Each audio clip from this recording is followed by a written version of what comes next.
My guests are David Cheek and John McCloskey. They are with SCORE. SCORE is out of Wilmington and relates to Brunswick County as well. Gentlemen, welcome to the show. Thank you. Thank you. Nice. Let's make sure that we introduce the two of you to our viewing audience. Tell us a little, David, you're the chairman, am I correct? Correct. Tell us a little bit about SCORE and your role in the organization.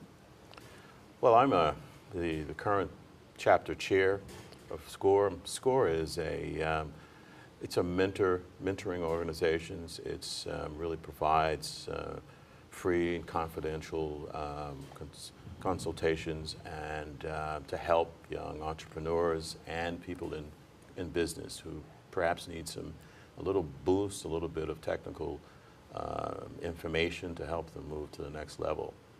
And basically, SCORE is an organization it's national. It's been around since 1964, actually, for SCORE. The office here in Wilmington has actually been around since 1967. How about that? So it's been around a good while. Does a lot of good things. We tend to think because, again, very much a national organization with a fairly good reputation, that everyone knows SCORE. So we always find out the real truth, that our penetration is probably not what we'd like. Well, you have a great story, and that's why we're here today, at least in part, to tell your story. Our viewers would be interested in knowing a little bit about your background. Certainly. I'm from New York. I worked for a fairly large financial institution, J.P. Morgan. Spent some 37 years there doing both domestic and international banking transactions. I spent some time abroad and establishing and running an office in the Middle East, actually. But my sort of business focus was really small business, middle market business, and international operational issues, and as well as private banking. You live in Wilmington. I live in Wilmington. And that gives me the segue to turn to John and say, you live in Southport. I do. Tell us a little bit about your background. I retired 2 years ago after 17 years as the CEO of an international aerospace company. We had factories literally all over the world and thousands of employees. The products were essentially main shaft bearings for jet engines and other components that were flight critical. Well, thank you both for those great careers. You probably don't have a typical businessman or woman interested in your services, but tell us, give us a profile of the individuals that might contact you. Boy, there's a wide range of people. We've had clients that are nonprofit 501c3s that we've helped. People in moderate-sized businesses, let's say greater than 10 and less than 500. And one of the great things about SCORE is that there are 30 of us, and we have a wide range of expertise. That's good to know. Mine is manufacturing and engineering. David is banking. We've got finance people, marketing people. So whatever is hurting the business or hindering it from growing, we can generally fill the hole. And David, how much time might one of your clients spend with you? Well, actually, we have no limits placed on that. We encourage, obviously, we want to pursue the first session to kick it off, to really understand what the client's real needs are. Sometimes it's pretty basic. Often it can be somewhat more complex. But we say, look, I mean, we're here for the duration. I mean, there's no limit of how many basic sessions you can have. You can then use us for a sort of tune-up every 6 months, every year. So there's no limitation. So we have some clients, in the recent times, it's probably been around with some of the counselors now for 15 years, 15, 20 years. Wow, that's impressive. Certainly. What about cost? That's the great part about it. It's we offer it as it's free, really a great price. It's confidential, as we say. That's important.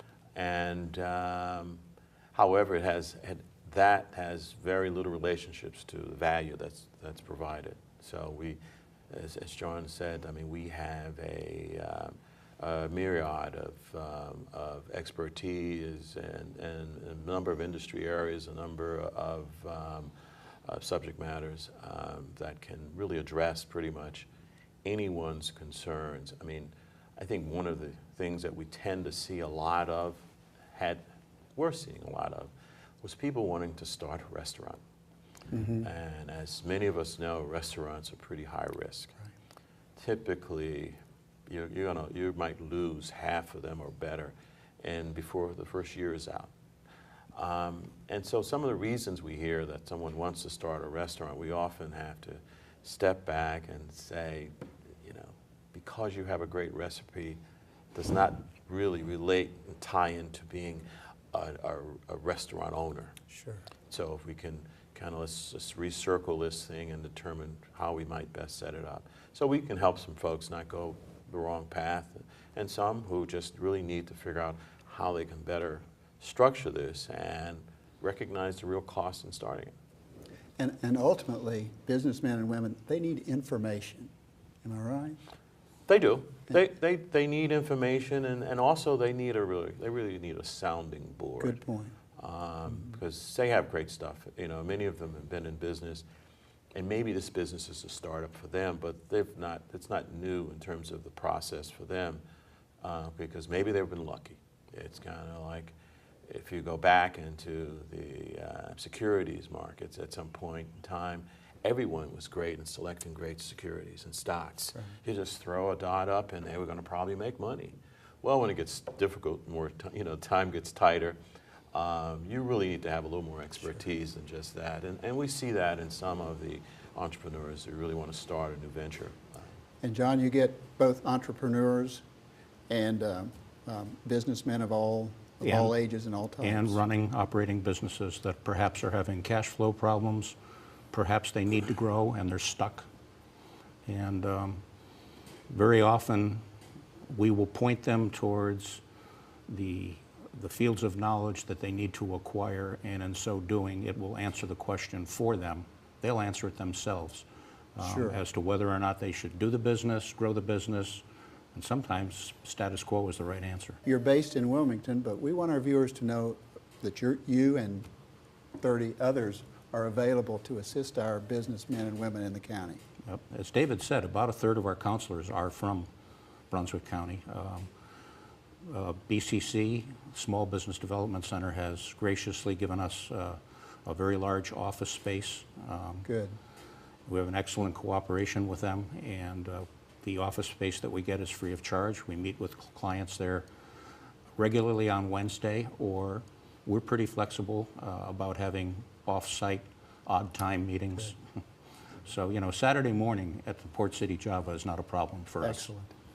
This is a little different, but say I'm a retired businessman in my own right and I want to be a part of your group. How does that work? Would we love to have you too. Absolutely. I mean, that is so key to us. I mean, again, we have no limitations on the number of mentors we can have in our particular organization here, and we're constantly looking because, again, I guess the percentage is probably 80–85% of our counselors are retired, and some are still very actively involved in particular endeavors.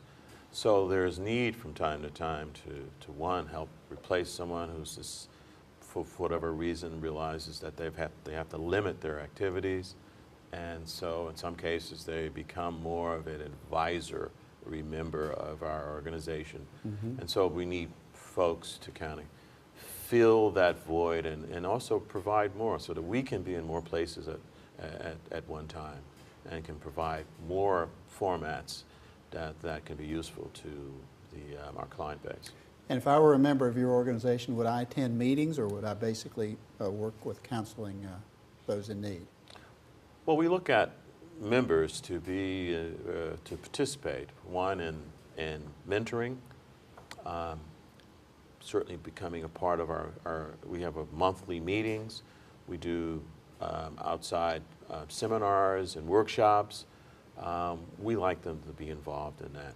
Some folks come and they really say, look, I really don't want to mentor, but guess what?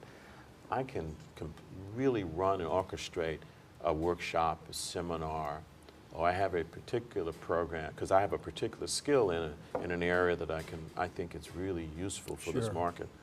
And we can do that. We have a couple of people who do just workshops. in seminars. You mentioned the word mentor twice, and that's an important word. John, would you elaborate on that just a little bit, the mentoring process? It is generally one-on-one, and as David said, it's free, and I think more importantly, absolutely confidential. We are very good listeners, and I would say that probably 80% of the first meeting is listening. Sometimes it's about asking the right questions, but we let the client tell us all about their business, what they think their issues are. Perhaps they're trying to start a business and don't have a clue, and we get a lot of those people. Sure. But you know, our objective is to have free and open communication and then to guide, and that's the mentoring process.